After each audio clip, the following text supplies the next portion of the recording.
हमारे भारत के अंदर में कुछ बागी लोग हैं, कुछ भगवाधारी लोग हैं, वो कहते हैं कि हमारे मनुस्मृति को मानो, हम मनुस्मृति नाफिज करेंगे, हम मनुस्मृति को लागू करेंगे। तैयारी उनकी चल रही है। हम और आपको तो शायद मालूम नहीं हो अंदरूनी बात, पूरा संविधान तैयार किया जा चुका है। भारत की धरती पर सन 2024 में अगर मौजूदा फ़िरक़े बातिला, अगर मौजूदा हुक्मरान तबका अगर कुर्सी इक़्तिदार पे बैठते हैं तो सन 2024 के बाद भारत के अंदर सबसे पहले ये मनुस्मृति के तहत ये देश चलेगा, हिंदू राष्ट्र का घोषणा होगा। और हिंदू राष्ट्र का जब घोषणा होगा तो सबसे पहले नंबर पर जो काम होगा वो ये कि भारत के अंदर जितने भी कलिमा पढ़ने वाले, जितने भी कुरान वाले, जितने भी हदीस वाले, जितने भी मस्जिद के मीनारे वाले, जितने भी मदरसे वाले, मकतब वाले, जितने भी बुर्का वालियाँ औरत है और जितने भी टोपी वाले मर्द हैं, जितने भी दाढ़ी वाले हमारे मुसलमान हैं, उन सब का नेशनल रजिस्टर ऑफ सिटीजन को जलाकर भस्म कर दिया जाएगा। यानी पहले नंबर पर आपको इस देश का नागरिकता ख़त्म किया जाएगा। जब आपके देश के नागरिकता नहीं होंगे तो आपको वोट डालने का अधिकार नहीं होगा। जब आप वोट नहीं डाल पाएंगे तो गोया कि आप कौन, आप रिफ्यूजी हैं। आप या तो बांग्लादेश से आए, या तो आप म्यांमार से आए, या तो आप नेपाल से आए, या तो आप अफगानिस्तान से आए। जब आप सिटीजन अमेंडमेंट एक्ट के तहत आप भारत के अंदर दोबारा रह नहीं सकते, आपको बाहर का रास्ता दिखाया जाएगा। आप वोट नहीं डाल सकते तो आपका गला काट दिया जाएगा, तो आप एक वोट नहीं बोल सकते। क्यों? क्योंकि you are refugee, you are not Indian. आप चीख कर मर जाओगे, सर फोड़ लोगे किसी भी पुलिस स्टेशन के सामने में, आपका केस FIR नहीं होगा। मेरी बात आपको लग रही हो ऐसी ही, लेकिन मैं आप बोल रहा हूं, मेरी तकरीर रिकॉर्ड हो रही है। आप सन 2024 के बाद अगर मौजूदा सरकार इख्तिदार में आती है, अगर ऐसा नहीं हुआ तो आप मुझे इसी स्टेज पर बुलाकर आप सवाल करना कि मौलाना अब्दुल्ला आपने कहा था। हमारे पास रिपोर्ट मौजूद है। अगर सन 2024 के बाद भारत के अंदर अगर इन माइनॉरिटीज को इनका आपको मारेगा, जलाएगा, काटेगा नहीं, बल्कि अंदर खाना अंदर नेशनल रजिस्टर ऑफ सिटीजन से आपका नाम छांट दिया जाएगा। जब आपका नाम नहीं तो आपका इस दर्जे, इस शहर के, इस मुल्क के अंदर दूसरे दर्जे के शहरी बन जाएंगे। दूसरे दर्जे का शहरी का मतलब आप भारतीय नहीं। कहाँ से आए जी? रिफ्यूजी हैं।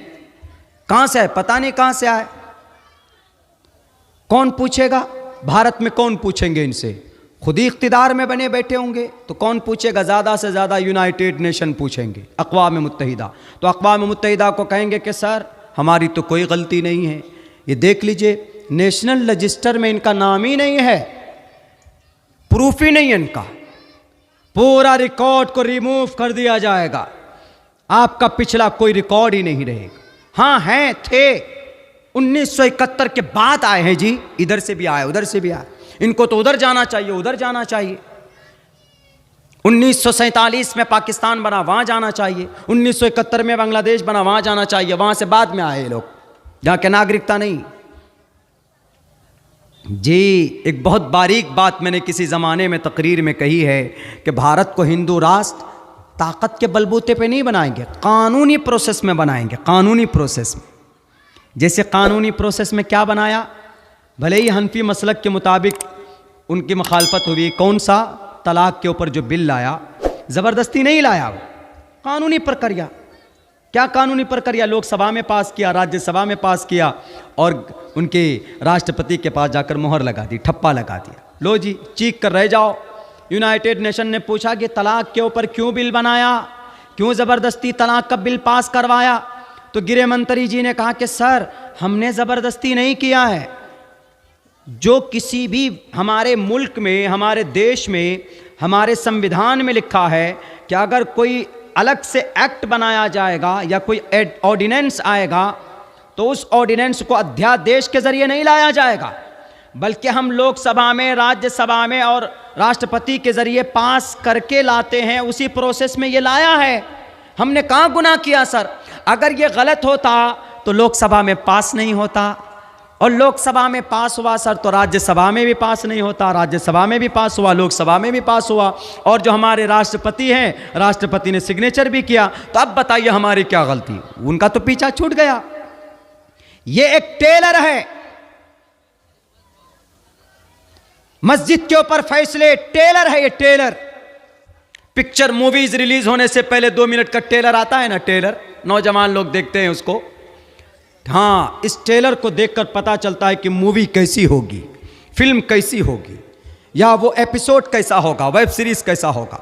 तो एक टेलर है कि लागू करेंगे अगर कोई ऐसा कानून जो मुस्लिम हिंदू राष्ट्र का होगा, तो मुस्लिम क्या रिएक्शन करेंगे?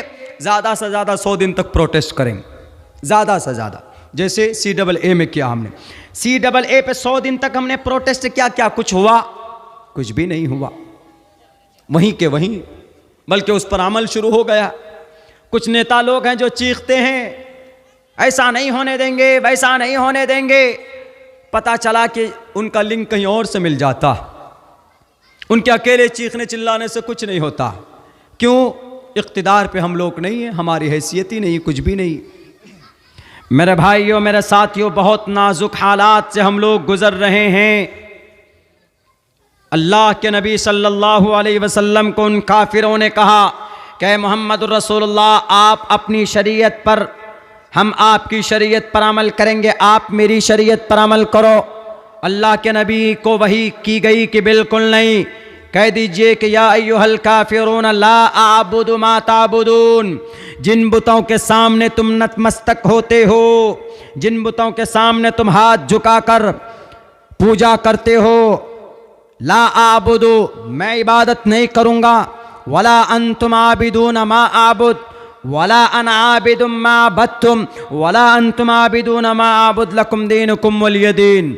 जाओ, तुम्हारा दीन तुम्हारे लिए, तुम्हारी जो कॉन्सेप्ट है इबादत करने की तुम्हारे लिए, मैं नहीं, मैं तो उसी दीन पर रहूँगा, उसी शरीयत पर रहूँगा, उसी अक़ीदे पर रहूँगा जिसको अल्लाह तबारक व ताला ने हज़रत जिब्रील अमीन के ज़रिए से मुझे गाइड कर रहा। तुम ये कहोगे कि यूनिफॉर्म सिविल कोड लेकर आइए, तो यूनिफॉर्म सिविल कोड समझते हैं इसको? यूनिफॉर्म सिविल कोड की बात चल रही भारत में। मतलब ये कि सबके लिए एक कानून, सबके लिए एक कानून अभी भी है, लेकिन धार्मिक एतबार से एक कानून। मतलब जैसे हम लोग अभी शादी करते तो शादी में निकाह पढ़ाया जाता, शादी में निकाह पढ़ाते।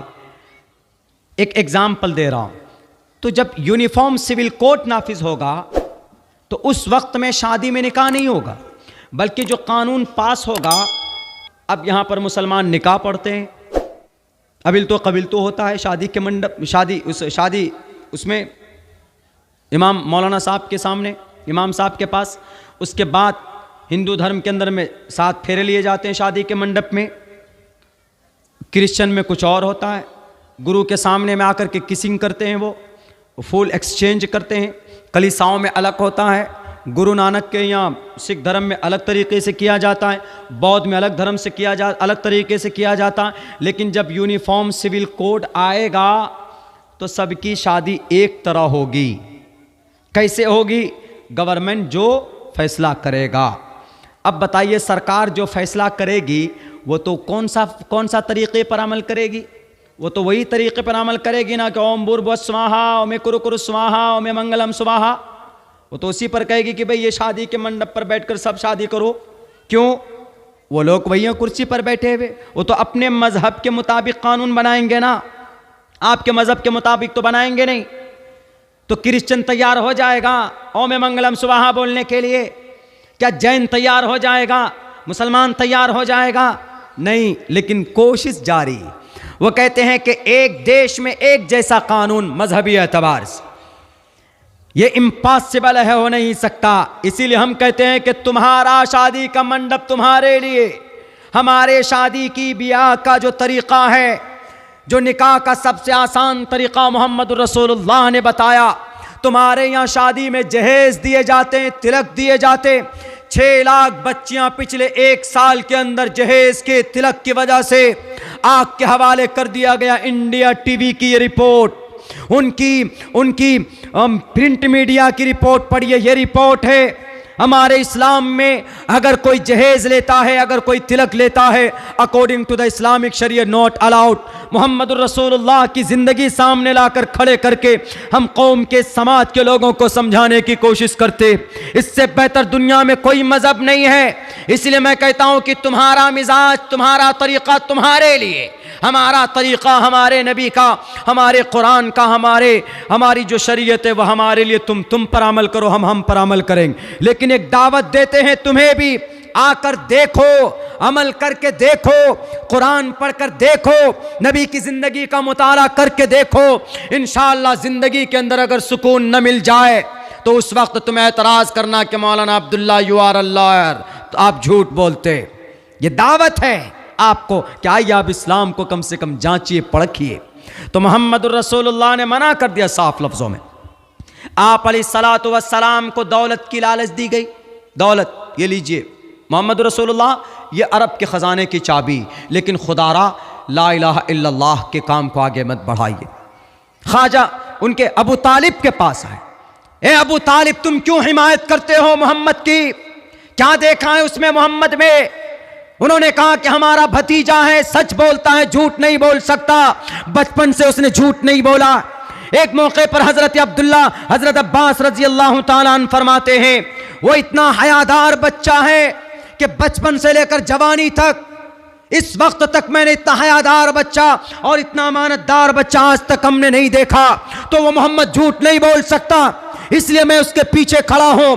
तुमको जो करना है तुम करो, इंशाअल्लाह ढाल बनकर ये अबू तालिब उनके सामने खड़ा रहेगा। क्या चाहते हो कि मोहम्मद रुक जाए? मोहम्मद नहीं रुकने वाले। मोहम्मद को अल्लाह तबारक व तआला की तरफ से इल्का और वही की जाती है। इनको पूरी दुनिया के, पूरी मानवता का, पूरे जगत का गुरु बनाया गया है। जगत गुरु असीना से दूध ठेश्वर्य गुणन वितहा, पूरी दुनिया का गुरु, जगत गुरु, पूरी जगत का गुरु बनाया गया है। अष्टो गुणः पुरुषम दीपयन्ति प्रज्ञा च कोलम च दम शुरुतंच प्राकर्मश्च बहुभाषिता च दानम यथाशक्ति। दानी थे और बहुत ज्यादा ताकतों के मालिक थे। उनके करीब मत जाना वरना तुम्हारे कलाइयां तोड़ देगा वो। ये मत समझना कि मोहम्मद खामोश रहते हैं तो वो बुज़दिल है। मोहम्मद बुज़दिल नहीं है, बल्कि अपनी ताकत के ऊपर ज़ब्त रखता है। अल्लाह तबारक व ताला के तरफ से किसी पर जुल्म करने का उनको ऑर्डर नहीं दिया अल्लाह ने। जगत गुरु कहा गया।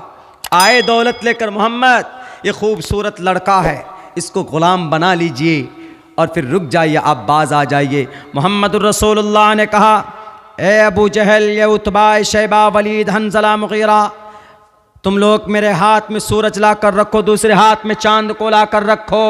मैं फिर भी उस काम से बाज नहीं आ सकता जिस काम के लिए मुझे अल्लाह ने नबी और रसूल बनाकर भेजा है। मैं अपनी जिम्मेदारी पूरी करूँगा। अल्लाह की वहदानियत को घर घर तक पहुँचाने की कोशिश करूँगा। वो तो अल्लाह तबारक व ताला जिसको चाहे हिदायत दे, जिसको चाहे गुमराही पर ही रखे, लेकिन मेरी कोशिश, मेरी मेहनत रहेगी। तुम हमें रोक नहीं सकते, तुम हमें डरा नहीं सकते। तुम्हारे ताकतों से, तुम्हारे धमकियों से हम डरने वाले नहीं।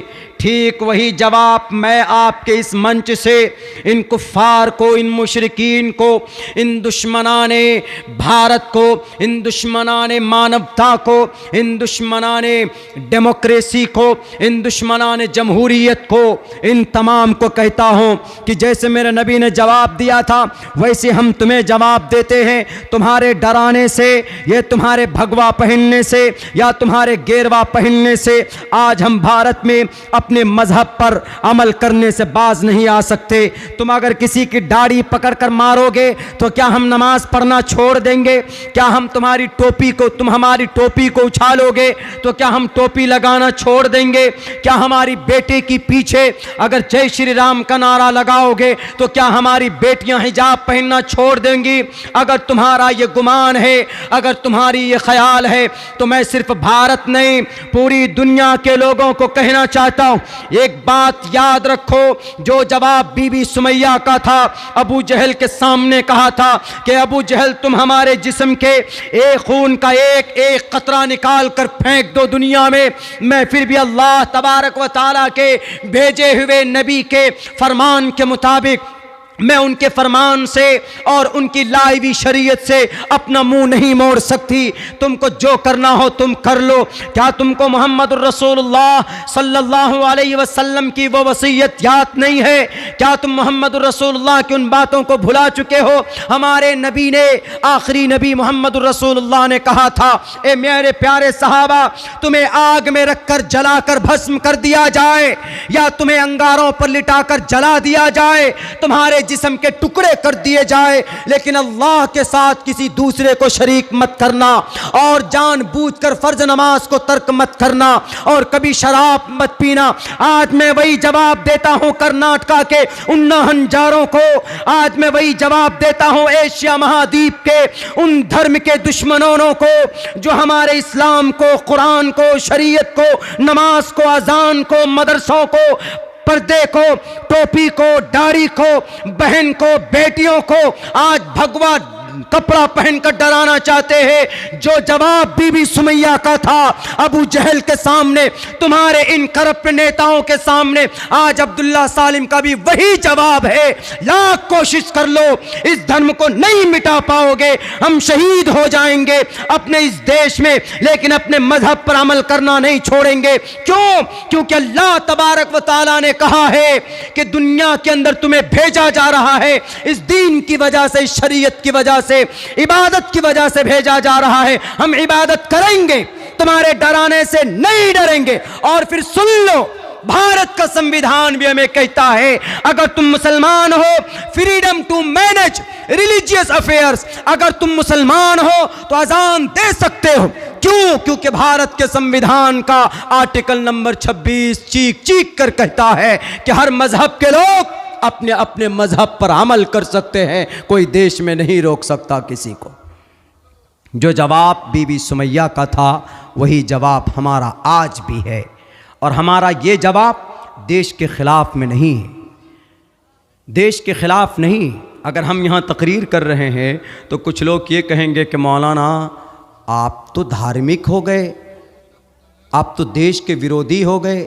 नहीं जी, अल्लाह के नबी अलैहिस्सलातु वस्सलाम ने जवाब दिया था कुफ़ार को, मुशरिकीन को, तो हम भी ये जवाब देते हैं आज के कुफ़ार और मुशरिकीन को। रही बात ये कि भारत में क्या मज़हब पर अमल करना गुनाह है? बिल्कुल गुनाह नहीं। भारत के संविधान का आर्टिकल नंबर 26 जो है, freedom to manage religious affairs, मैं इसको बहुत प्यार से समझाता हूँ और आप सबको याद होना चाहिए ये आर्टिकल। ये भारत के संविधान का अनुच्छेद नंबर 26, इसमें लिखा है freedom to manage religious affairs. Freedom मतलब आज़ाद, हर आदमी अपने मजहब पर अमल करने के लिए आज़ाद है, संविधान कह रहा है। हाँ, अगर आप सड़क पे चलते हुए रास्ते पर मसल्ला बिछाकर नमाज पढ़ने लग जाएं, आप कहेंगे कि जी फ्रीडम है, आज़ादी है, और फिर पूरी ट्रैफिक जाम हो जाए तो ये गलत है, एक मॉरलिटी के ख़िलाफ़ है, ये सोशल के ख़िलाफ़ है, सोशलिज़म के ख़िलाफ़ है। आपके धर्म पर अमल करने से भारत के किसी नागरिक को, किसी इंसान को तकलीफ़ नहीं होनी चाहिए। ये मतलब होता है freedom to manage religious affairs. यहीं से बात आती है हमारे बच्चों की, हमारे बेटियों के पर्दे की, यहीं से बात आती हिजाब की। तो हिजाब पर अमल करना, हिजाब को पहनना मना नहीं है। कहाँ मना नहीं? भारत के संविधान। जब संविधान में मना नहीं है तो फिर ये कौन लोग हैं जो मना कर रहे हैं? ये देखने की ज़रूरत है। अगर मना कर रहे हैं तो वो संविधान के खिलाफ वो कर रहे हैं। संविधान कह रहा है कि पहनो, और वो क्या कह रहे हैं कि मत पहनो। तो हम तो देश के संविधान के मुताबिक, और वो देश के खिलाफ। तो नबी पाक अलैहिस्सलातु वस्सलाम को वो लोग ख़रीदने आए। आप अलैहिस्सलातु वस्सलाम ने कहा कि जितनी भी ताकत लगा लो, हमको अल्लाह तबारक व ताला ने जिस काम के लिए इस धरती पे भेजा मैं कर रहूँगा। मोहम्मदुर रसूलुल्लाह अगर डर जाते, परेशान हो जाते, घबरा कर बैठ जाते तो आप अलैहिस्सलातु वस्सलाम, आज हम तक ये दीन न होता, आज कुरान हम तक नहीं पहुँचता, आज बुखारी हम नहीं पढ़ पा रहे होते, आज मुस्लिम हम नहीं पढ़ रहे होते, आज अबू दाऊद हमारे सामने नहीं होता, तिरमिज़ी हमारे सामने नहीं होती, आज हमारे सामने में इब्न माजा नहीं होती। ये अहादीस की बड़ी बड़ी किताबें साए सित्ता, अगर नबी पाक अलैहिस्सलाम डर गए होते, डरे नहीं, आपने प्यार से उनको समझाया। आपने किसी भी इंसान को तबलीग इस्लाम के लिए किसी भी इंसान पर जुल्म ज़्यादती नहीं की। अगर कोई बोलता है कि नहीं जनाब मुहम्मदुर रसूलुल्लाह ने डरा कर धमका कर सहाबा को कलिमा पढ़ाया, बिल्कुल बिल्कुल बिल्कुल गलत बात है। आप अलैहिस्सलाम के हुस्न अखलाक को देखकर दोस्त तो वैसे भी दुश्मन तो वैसे भी दोस्त बन जाते थे। 6 साल नबुव्वत के गुजर गए, 5 साल में जब परेशानी ज़्यादा हो गई तो हज़रत उस्मान रज़ी अल्लाह ताला अन्हु 12 मर्द और 4 औरतों के साथ इथोपिया चले गए। मजबूर होकर चले गए। क्यों? जी नमाज नहीं पढ़ने दे रहे, अमल करने नहीं दे रहे, अल्लाह की इबादत नहीं करने दे रहे, तो यहाँ से चले गए इथोपिया। आज के ज़माने में उसको इथोपिया बोला जाता है। शाह हबश नजाशी मलिक हबश इथोपिया, वहाँ के बादशाह के पास कुछ ऐसी अफवाह फैली कि मक्का में सारे मुसलमान हो गए। उनके जाने के बाद मुहम्मदुर रसूलुल्लाह ने आयत तिलावत की, वन्नज्मि इज़ा हवा मा ज़ल्ला साहिबुकुम वमा गवा। ये पढ़ रहे थे तो अचानक कुफ़ार मक्का जो बीच में थे वो कुरान करीम के एजाज़ व इकराम को दिल में ऐसी हैबत तारीवी की सब के सब सजदे में चले गए। बाद में जैसे सजदे से उठे, अरे हम लोगों से तो we have mistaken, we have big mistaken, we have committed big mistake, हमसे बहुत बड़ी गलती हो गई। लेकिन ये अफवाह फैल गई तो वो लोग फिर वापस आने लगे, कुछ लोग वहीं पर रहे। आप अलैहिस्सलातु वस्सलाम उसके बाद फिर आहिस्ते आहिस्ते आप रुके नहीं, आप काबतुल्लाह जाते, नमाज पढ़ते, आपको परेशान किया जाता। कभी कभी तो ऐसा हुआ कि आप अलैहिस्सलातु वस्सलाम के गर्दन पर ऊँट की बकरी की ओजड़ियाँ रख दी गई। आप अलैहिस्सलाम को उक़बा इब्न अबी मुअय्यित ने गले में कपड़ा डालकर ऐसे लपेटा और घसीटने की कोशिश की गई। हज़रत अबू बकर सिद्दीक़ दौड़ करके आए और ये कहा कि अतक़्तुलून रजुलन अन यक़ूल रब्बी अल्लाह, पागल हो गए हो, एक ऐसे आदमी को तुम कत्ल करने चले हो जो सिर्फ़ ये कहता है कि हमारा रब अल्लाह है, जो सिर्फ़ ये कहता है कि हमारा परवरदिगार अल्लाह है, क्यों मारते हो? आप अलैहिस्सलाम ने किसी से हाथापाई नहीं की। याद होगा हज़रत हमज़ा रज़ी अल्लाह ताला अन्हु इस्लाम क्यों लाए? आपको याद होना चाहिए कि कोहे सफ़ा पहाड़ी के पास मुहम्मदुर रसूलुल्लाह थे। अबू जहल उधर से आया तो मुहम्मदुर रसूलुल्लाह को बुरा भला कहा जाता है कि एक पत्थर भी मारा, आपका पाँव आपका पैर ज़ख्म हो गया, खून निकलने लगा। तो वहाँ पर करीब में एक लौंडी एक बांदी देख रही थी। अबू जहल तो चला गया, मुहम्मद रसूलुल्लाह खामोश रहे। बताओ दुनिया वालों, कितने हलीम, कितने बुरदबार, कितने नेक इंसान थे कि लोग पत्थर भी मारते थे, मुहम्मद रसूलुल्लाह को तो पलटकर जवाब नहीं देते थे। आज उनको लोग गालियाँ देते, आज उनके शान में तौहीन-आमेज़ कलिमात बोलते। उनकी सीरत को घर घर तक, जगह जगह तक बोलने की ज़रूरत है। मुहम्मदुर रसूलुल्लाह ने एक लफ्ज़ नहीं कहा। उधर से हज़रत हमज़ा आ रहे हैं, तीर धनुष साथ में लगा हुआ है। उन्होंने उस लौंडी ने कहा जो पहाड़ी पर देख रही थी कि ए हमज़ा, तुम्हारे भतीजे को अबू जहल ने ऐसा ऐसा किया, इतना बुरा भला कहा। फ़ौरन तैश में आ गए, गुस्से में आ गए। मुसलमान नहीं हुए थे, भतीजा था, मुसलमान नहीं हुए थे, लेकिन फ़ौरन पहुँचे। कहाँ? घर नहीं गए, जहाँ पर अबू जहल बैठा था वहाँ पहुँचते हैं और जाकर जो तीर, जो धनुष है, उस धनुष के लकड़ी से उसके सर पर वार करते हैं। अबू जहल ज़ख्मी हो जाता। उनके हिमायती उठते हैं हमज़ा से मुकाबले के लिए, तो अबू जहल बोलता है कि रुक जाओ, कोई हाथ नहीं उठाएगा हमज़ा पर, मैं गलती पर था, मैंने इनके भतीजे को बुरा भला कहा। अबू जहल को कहा कि तुम मेरे भतीजे को गलत बोलता, क्या जुर्म है मुहम्मदुर रसूलुल्लाह का? वो अल्लाह के कलीमे की बात करता है, कहता है कि क़ूलू ला इलाहा इल्लल्लाहु तुफ़्लिहू, अल्लाह के कलीमे को पढ़ो तुम कामयाब हो जाओगे। यही जुर्म है ना? क्या गलती है उनकी? तुम मारते। और सुनो कान खोल कर, मेरा भी अल्लाह वही जो मोहम्मद का, मेरा भी दीन वही जो मोहम्मद का। जुबानी वहां तो कहकर आ गए फौरन, लेकिन जैसे ही जुबान से कहना शुरू किया अंदर की हालत बदलती चली गई। और फिर मोहम्मदुर रसूलुल्लाह के दामन में आकर कलीमा उन्होंने पढ़ा था। बताओ हमजा के ऊपर कौन सी तलवार चली थी? हजरत उमर फारूक तलवार लेकर निकले थे मोहम्मदुर रसूलुल्लाह के खात्मे की नीयत से। जब जाते हैं देखते हैं वहां पर मंजर कुछ और। जब गए तो रास्ते में कोई मिला कर कहा कि कहाँ जा रहे हो? कहा कि आज काम तमाम करने जा रहा हूँ। आखिरी नबी का उन्होंने कहा कि पहले घर पे जाकर देख लो कि जिस मैसेज को तुम मिटाना चाहते हो उस मैसेज की तबलीग और तालीम तुम्हारे घर के अंदर मौजूद है। घर पे जाकर देखते हैं उनकी बहन फातिमा बिनते खत्ताब वो कुरान पढ़ रही होती है। हजरत खत्ताब उनको कुरान हजरत खब्बाब उनको कुरान करीम की तालीम दे रहे होते हैं। जब बाप बेटे भाई की आवाज़ सुने तो फौरन छुपाना शुरू कर दिया। हजरत खब्बाब को छुपा दिया जाता है। हजरत अबू बकर हजरत उमर फारूक ने अपनी बहन के ऊपर जुल्म ज़्यादती की।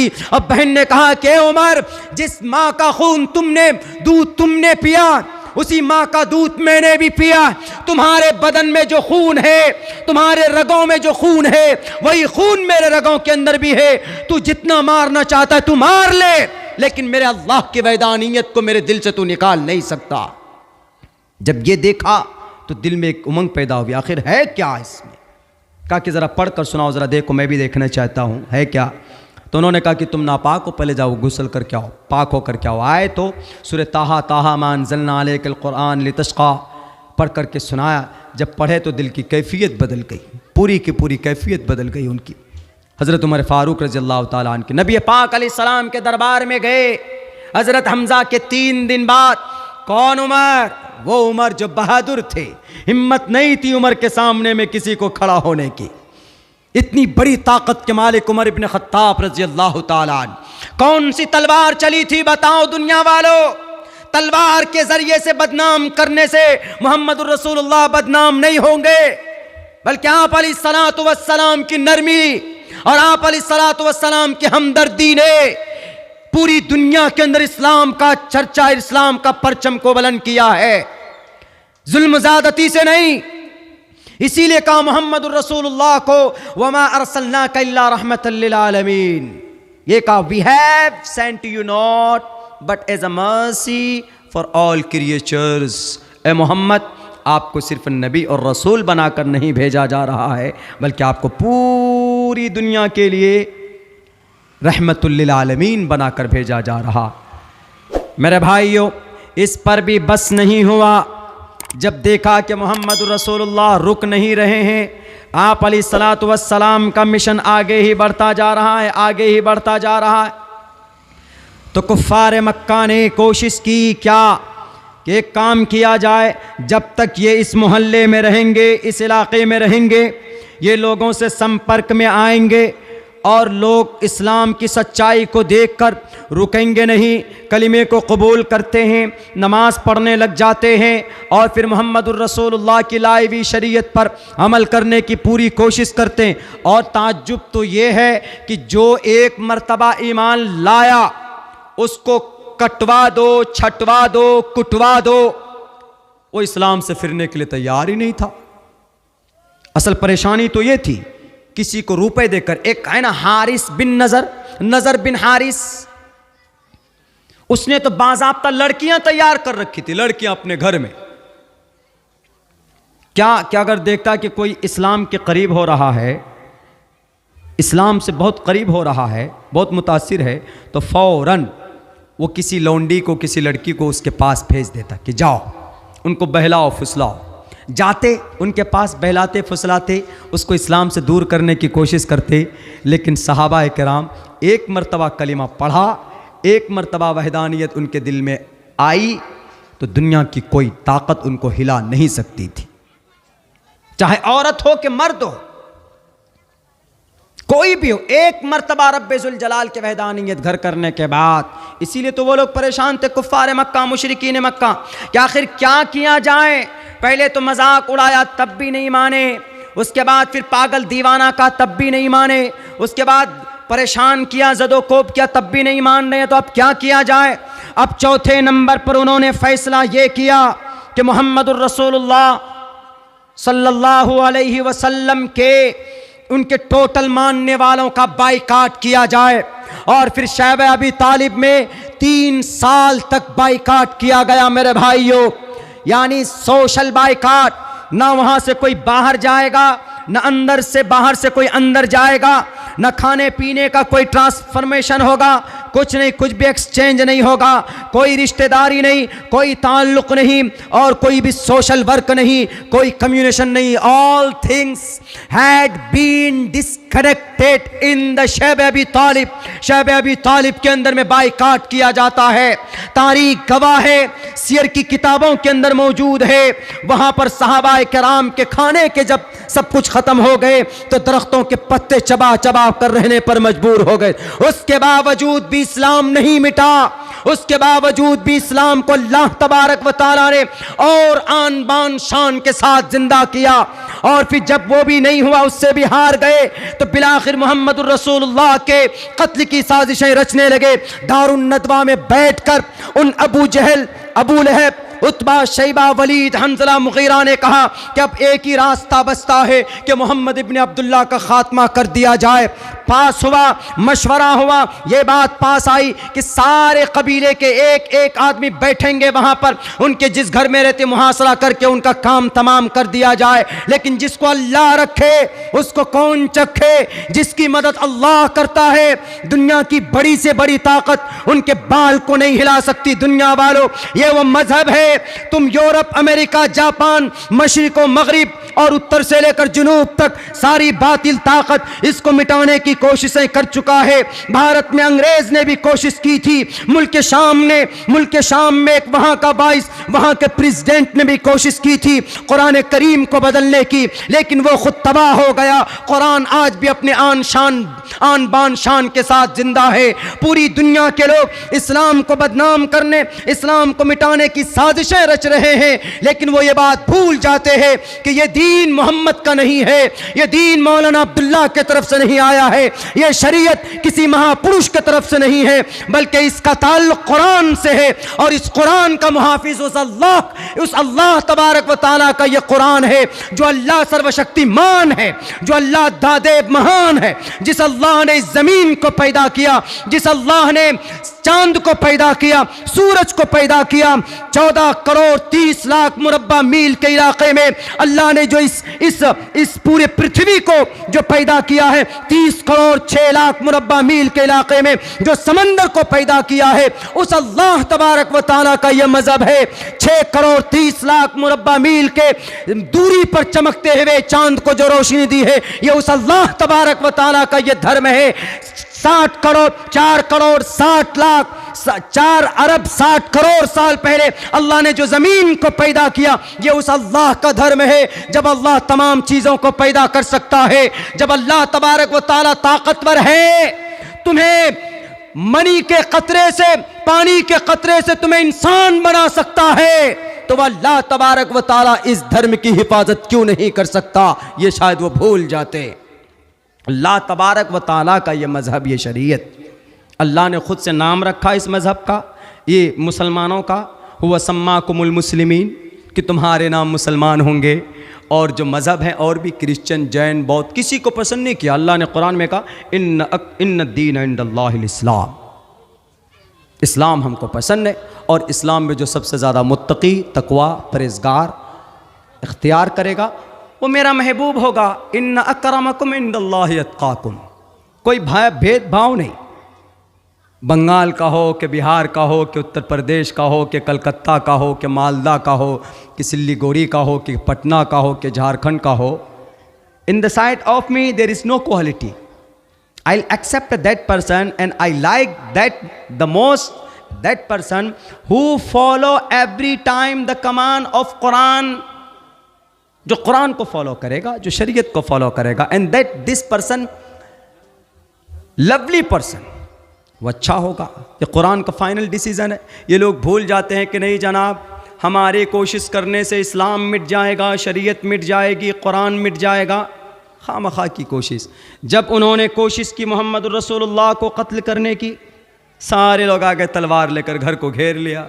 लो जी, अबू जहल तो एकदम नशे में धुत, वो बहुत बोल रहे थे ये कि कलिमा पढ़ लो, दुनिया की इज्जत तुम्हारे कदमों में, मान लो अल्लाह को एक, मरने के बाद जन्नत मिलेगी। हंस रहे थे जैसे होता है ना, एकदम नशे में चूर होकर। लेकिन वही अल्लाह के नबी अलैहिस्सलातु वस्सलाम ने वहाँ वमकरू वमकर अल्लाह वल्लाहु खैरुल माकिरीन, हाथ में मुट्ठी लेकर यासीन शरीफ की उस आयत शरीफा को पढ़कर आपने फेंक दिया। वजअलना मिन बैनि ऐदिहिम सद्दन व मिन खल्फिहिम सद्दन फगशयनाहुम फहुम ला युबसिरून, फेंक दिया। सबके सर मुंह सब अंधे हो गए। बड़ी आसानी के साथ मोहम्मद रसूलुल्लाह निकल के मदीनतुल मुनव्वरा पहुँचे, जाकर गारे सौर में 3 रोज़ तक रहे। जब उन्होंने देखा, किसी ने कहा क्या रे किस लिए खड़ा हो, कहा ऐसे ऐसे, कहा कि वो तो गए, कहा कि बखुदा हमने नहीं देखा, कैसे निकल कर गए, कह रहे नहीं वो देखो वो जो चादर है जिस पर डेली ओढ़कर सोते हैं वो चादर तो वहाँ नीचे लेटे हुए, वहाँ जाकर देखते हैं तो हज़रत अली लेटे हुए। उन्होंने देख करके सबके तोते उड़ गए जी, सब देखने लगा क्या हो गया है, वही ताकताज हो रही।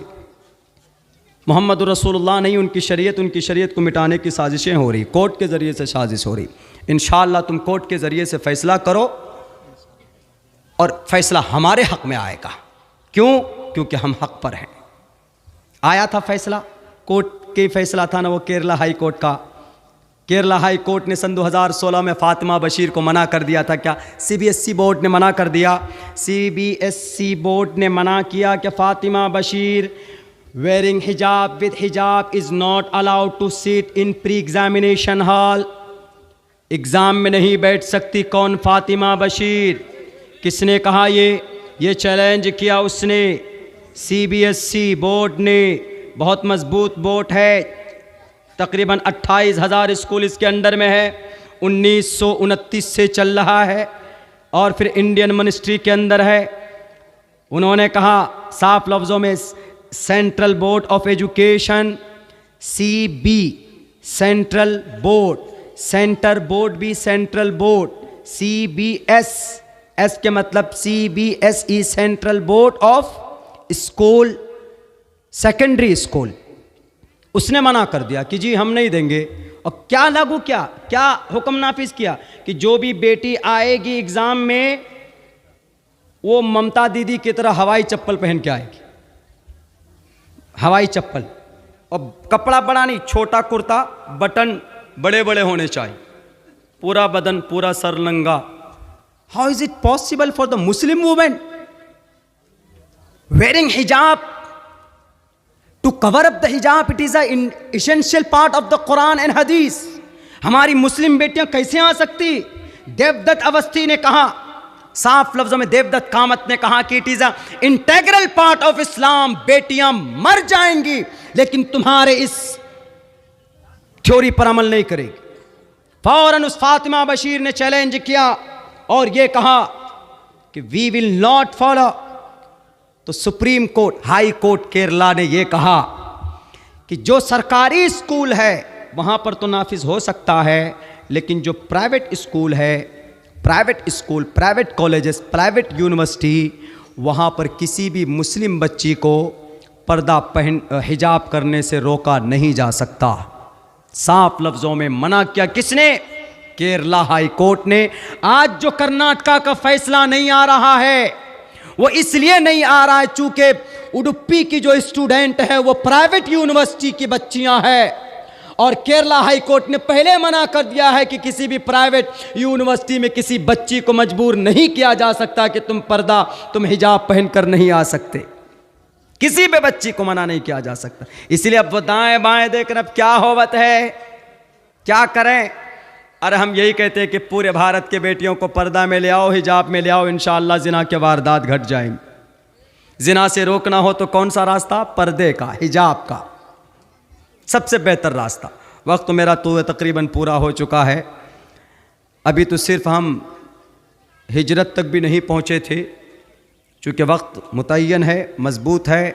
सिस्टम यहाँ का अल्हम्दुलिल्लाह बहुत अच्छा है और बहुत खुशी हुई 2 दिन से आपके बीच में रहा। मेरी आवाज़ भी बहुत ज़्यादा बैठी हुई है और बहुत कुछ बोलना था। ये इंशाअल्लाह आइंदा कभी होगा। मुक़द्दर में यहाँ आना तो कम्प्लीटली बात रखेंगे। अभी हमारे शेख़ मोहतरम आपके सामने आए हुए हैं, इनकी बातें सुननी है। फिर आपके महबूब मुक़र्रिर शेख़ जर्जीस अंसारी साहब भी आपके बीच आएंगे। अल्लाह से दुआ करता हूँ कि अल्लाह तबारक व तआला हम तमाम मुसलमानों को कुरान और सुन्नत के मुताबिक ज़िंदगी गुजारने की तौफ़ीक़ अता फ़रमाए। बहुत बहुत शुक्रिया। जज़ाकल्लाह। अस्सलामु अलैकुम व रहमतुल्लाह।